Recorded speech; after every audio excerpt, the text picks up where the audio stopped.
Біз әйелміз, ақ сәулелі шуақпыз, көңілдерге жарық сыйлар шырақпыз. Кейде түнбіз, құпиясын жасырған, кейде тіпті жауабы жоқ сұрақпыз. Біз әйелміз, мәңгі жасыл көктенбіз, шұғыла боп құйыламыз көктенбіз. Жанымыздың жапырағын жап-жасыл, жуламайды ақ жаңбырын төккен күз. Біз әйелміз, әдеміміз, көркембіз, қорықпаймыз болады деп ертең күз. Өйткені біз алға бастар арманбыз, бақытыңа бағыт берер желкенбіз. Біз әйелміз, жоқты кейде аңсаймыз, өкінеміз, қиналамыз, шаршаймыз. Көз жасымыз көл боп кейде жылаймыз, ондай кезде сынық көңіл жартаймыз.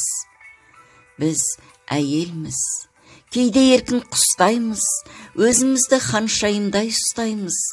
Көңілденсек, жадыраған жаздаймыз, ашулансақ, қар жамылған қыстаймыз. Міне осындай әйелміз біз, тәттіміз, кейде нәзік, кейде тастай қаттымыз. Көңіл көлін шайқамаса дауыл кеп, бақыттымыз, жайдарымыз, жақсымыз. Өйткені біз әйелміз.